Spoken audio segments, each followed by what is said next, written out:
8 বছর আগে চট্টগ্রামের রাউজানত এক কবিরাজরে কুফাইরে হত্যার মামলায় 4 আসামির মৃত্যুদণ্ড দিয়ে চট্টগ্রাম আদালত। একই মামলায় একজন যাবজ্জীবন হারাদণ্ড পাই। বাড়ির সীমানা লইয়ে বিরোধের জেরে সুলাল চৌধুরী নামে এ কবিরাজরে হত্যা করা হয়। জুলাইয়ের 3 তারিখ বুধবার সকালে চট্টগ্রাম তৃতীয় অতিরিক্ত জেলা ও দায়রা জজ HM শফিকুল ইসলাম এ রায় দেয়। চট্টগ্রাম জেলা পাবলিক প্রসিকিউটর ইফতেখার সাইমুল চৌধুরী এই বিষয়ে জানায়, 20 জন সাক্ষীর মধ্যে রাষ্ট্রপক্ষ আর পক্ষ তো 15 জন সাক্ষীর আরো উপস্থাপন করায় 4 জনের এই হত্যাকাণ্ড সরাসরি সম্পৃক্ত থাকিবার কারণে 4 জনের ফাঁসি দিয়ে ফাঁসির আসামি একজন ভিতরে আছে, 3 জন পলাতক আছে, আর 2 জনের মধ্যে একজনের যাবজ্জীবন দিয়ে একজন খালাস দিয়ে যার প্রমাণ নয়। আর আশা করি দিয়ে আর মামলান মহামান্য সুপ্রিম কোর্ট এবং হাইকোর্ট আইনের যে বিধানাদি সম্পন্ন করিয়ে নেয়, আশা করি যে সৌরভ চৌধুরী তার বাপের হত্যার বিচার গান পাইবে।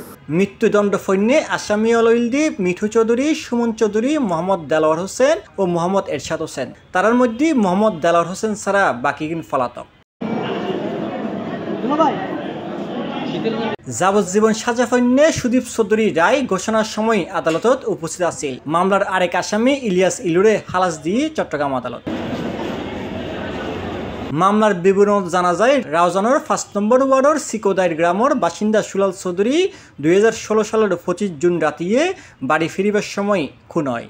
মামলায় বাদীপক্ষের আইনজীবী সুদীপ কান্তি নাথ হয়, জিবে সুলাল চৌধুরী মারা গিয়ে ভিকটিম এবার বউ আছিল, এবার বউ রায়ুনি হতবাক গিয়ে গই ও মানে এত খুশি হইয়ে আদালতের প্রতি ওর এত আস্থা ইয়ানে ও খুশি হইয়ে আরা সর্বোচ্চ চেষ্টা করি বাদীরে ন্যায় বিচার দিবার লাই। যারা পলাতক আছে তারা যেদিনের তন গ্রেপ্তার হইব এদিনের তনি তারা সাজা শুরু হইব।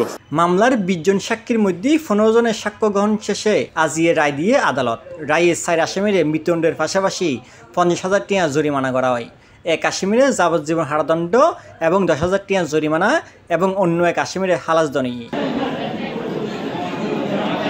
হৈরেকি 55 বছর বয়সী সুলাল চৌধুরী স্থানীয়ভাবে কবিরাজি চিকিৎসা দিত। আজাদি বাজারত অবয়া ওষুধালয়ের নামে উগ্রে দোয়ান আছিল তার। C+ TV Chittagong.